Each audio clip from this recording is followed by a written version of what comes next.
Marsh, the broski, the Trogalard, and the Polski. I am T-Man, bring you Wiki World Championship of the World 2024, game number 4, the series up to 2-1. Teaboy and Noise on the one side, Prigozhin and Maciek, the Polish Pounders, are on the 2, so they're ahead in this series. And we're going to see game number 4 in just a few matter of moments, brought to you, as it always is, by the Truggler!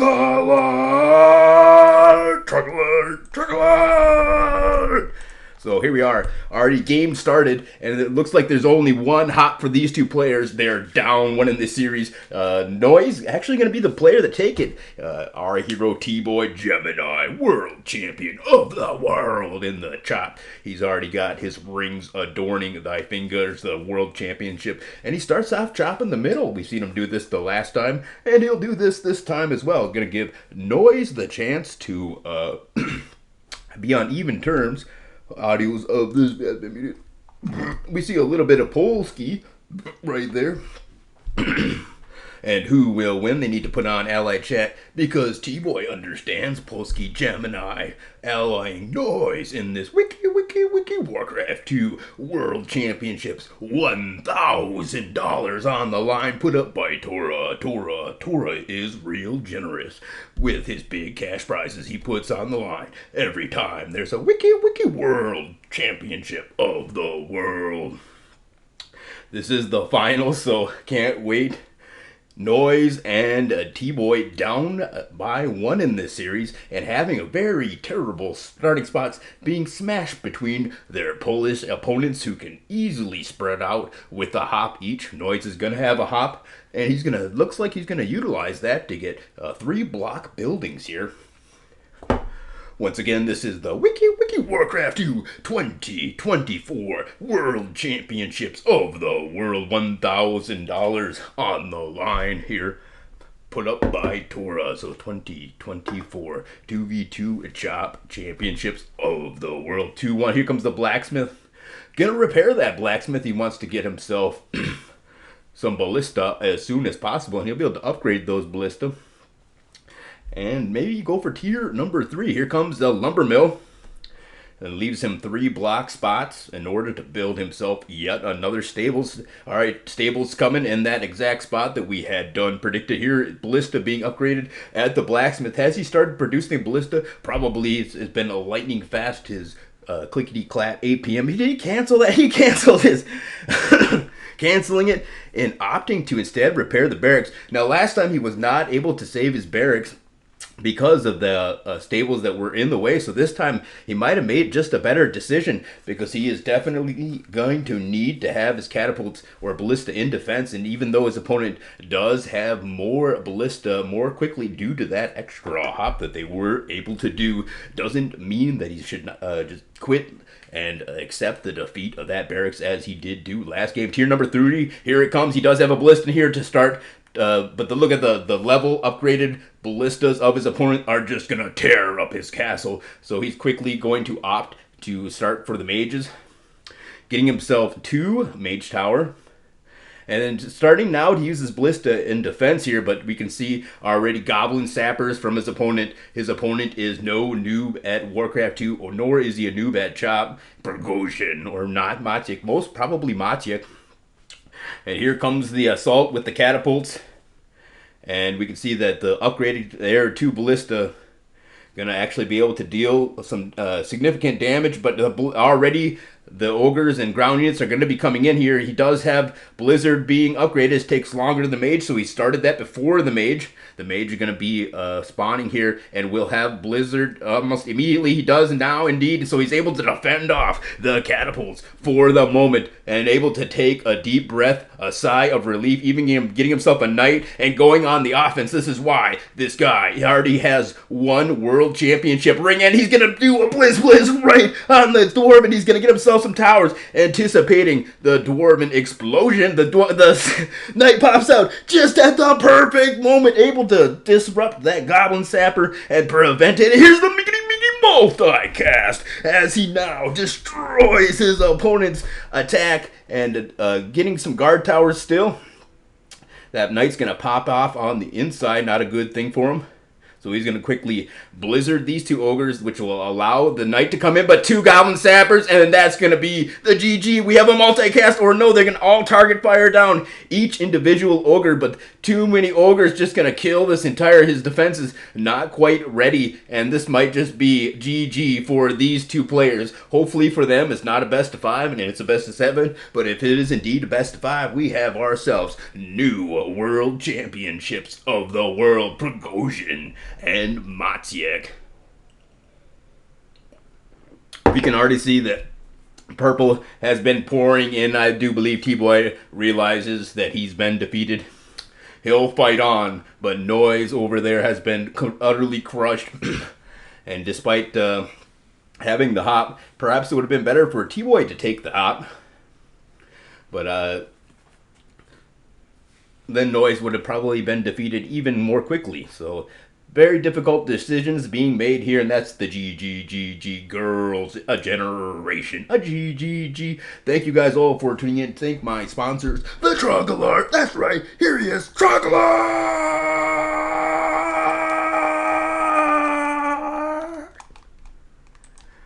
And as well as War2.ru and the Polski, Marsz Dobrowski, the Polskis win to victory.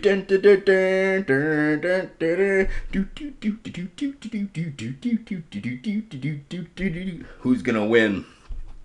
The barracks, actually we already know who's going to win. The Polish players, Noise has been utterly crushed. And Prigozhin asking for some help.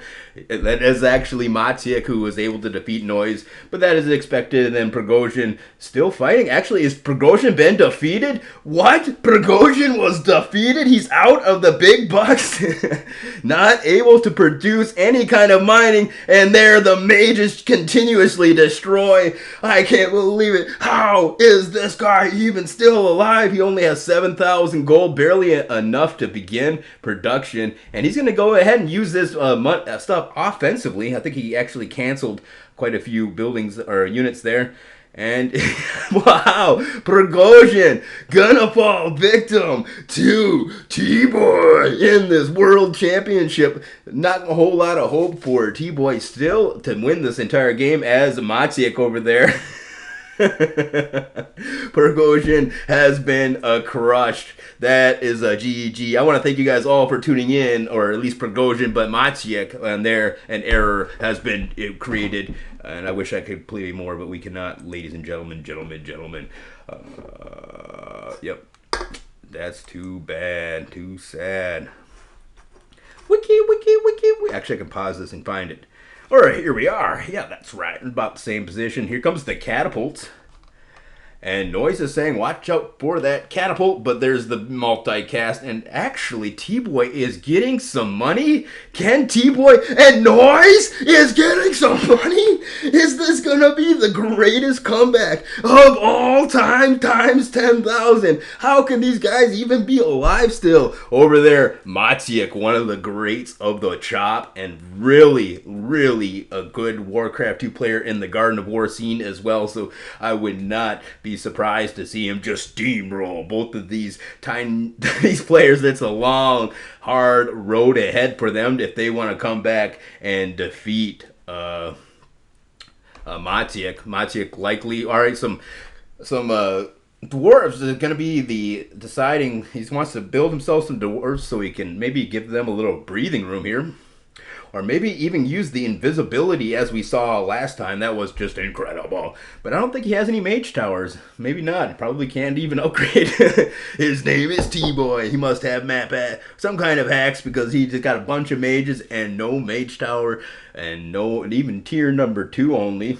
So now we can get some dwarves added to he does have a mage and tower. He does have invisibility research. That's his goal. He wants to get the dwarven demo teams to demolish those forests and sneak a mage through and try to GG it with the invisible mage. If this works, this will be the most incredible. Already a scout here, though. He's gonna kill his opponent's peasants just to get him out of the way. What are you doing? All right, so one mage even can probably be destroyed, and he is through. Will he get the invisible? No, it's not even close, ladies and gentlemen. So he's gonna have to come on home and wait for more dwarfs to arrive. Unfortunately for him, maciek has that flying machine right there, and maciek's pouring through the north, so he really needs to get those mages up there to the north and maybe sneak invisible through, but doesn't seem like at first he's going to have to deal with these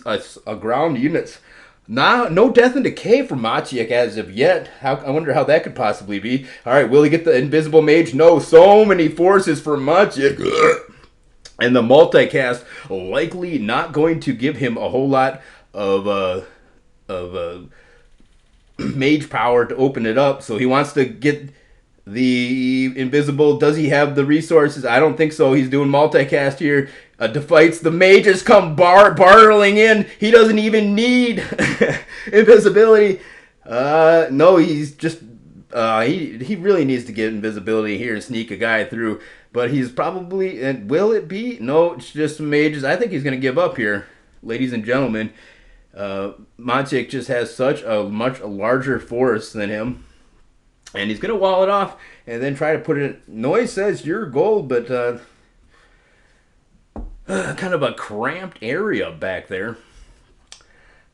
And so it's the long. He does have one mage. He could possibly invisible another mage. Or actually, he's going to try to sneak this mage around the backside using the dwarfs to tunnel through. But that's a very long term plan. Going to probably want to have a much more quick solution. Here's the stables to move up to tier number 3. And some DK, so the tunneling continues. And Karu has entered a Warcraft 2 game. So this game actually, while we thought it was quick, it's just going to be easily over. Here comes the Goblin Sappers. And I think that the Death and Decay is going to be on the way for maciek very soon. So most likely going to have some hasted DKs to maybe multicast that Death and Decay against his opponents. Right now, the defense of it has just been incredible from these world champions. 2 more dwarfs going to push on in here. And the second front is about to be opened up as it's going to be an assault from the southern Lee sections. Now, we have seen this player, Teaboy, use invisibility earlier on in this tournament. But as of right now, building a farm just wants to give more area. All right, here it comes, ladies and gentlemen. Will it be the bust through and invisible mages? Here comes the knights and the footmen attacking at the front door. Gonna catch the DKs completely and utterly off guard. And then he's gonna go back here and try to defend. And you can just see where these DKs are now going to be able to destroy a lot. So he's going to be using a lot more on his wall off still. Teaboy, just the fact that he's even alive in this game, and Noise really trying to help him out here. All right, here it comes, ladies and gentlemen, and he's going to try for the football touchdown. And he goes for a blizz, but not going to reach it. Ogre's already over there. All he needs is one quick blizzard towards that gold flow to give him that advantage. His opponent, and no lumber mill actually as of right now, so not going to be allowing for tier number 3. Still, I think that Teaboy is far more comfortable now in this game than he was earlier. Here comes some barracks and tier number 3 from Noise, so it's about to turn into a 2v2 game. I think that the second front is positively devastating for. He does have no defenders there. Going to try to use some dwarfs, and Bloodlust has arrived. Going to destroy his own buildings here, trying to destroy these ogres. Oh, the second front, which was projected to help them out so much, has really just opened up a second avenue of assault for our hero Maciek from Poland. The game marches on into the late game. Noise just about to make a substantial contribution when his back door has been crushed. Here comes that would have been a very good explosion, but the hasted DKs are going to end all mining as we know it. That's the GG. Ladies and gentlemen, Teaboy realizes it. There's not much he can do. The second front was not. Bloodlust has now arrived from Noise. And so he's going to stay in this game. He really needs to get that invisible mage with the football touchdown. He doesn't have invisibility. Well, that's GG then, ladies and gentlemen. No invisibility. Nah, what kind of a hero? Here's a bloodlusted knight. Yeah. Going for the blizz. And he's going to try for a touchdown blizzard. And nope. Not going to be able to do what he wants to do. The so close. The barracks just continues to build, so he's going to retreat here. But we can see the steam has really just ran out of the sails of our heroes, Noise and Teaboy. Well, Maciek, who has been unimpeded in his quest towards gaining a grand amount of moolah. Here comes the first blizz that will actually make it through. And that will actually put a damper on the mining and might actually even things up as the heroes Noise and Teaboy are able to double their mining doubly quickly because they have double the APM of Maciek. This is, after all, a 2v1. The game marches into the super duper late game, ladies and gentlemen. Here comes a knight. He wants to scout out to see what's going on, and he's going to see not too many miners there, actually. So it seems like that blizzard was able, and even some knight's gonna take some miners down. This is GG, ladies and gentlemen. Those blizzards must have been doing a lot more damage than even Teaboy, and Teaboy realizes it. He cannot believe it. Teaboy is dumbstruck, and the series is now tied up. Ladies and gentlemen. Maciek has now been defeated in the 2v1. He played a very good game. Prigozhin leaving the game. Maciek leaving the game. Wiki, Warcraft 2. And the dun dun dun dun dun dun dun.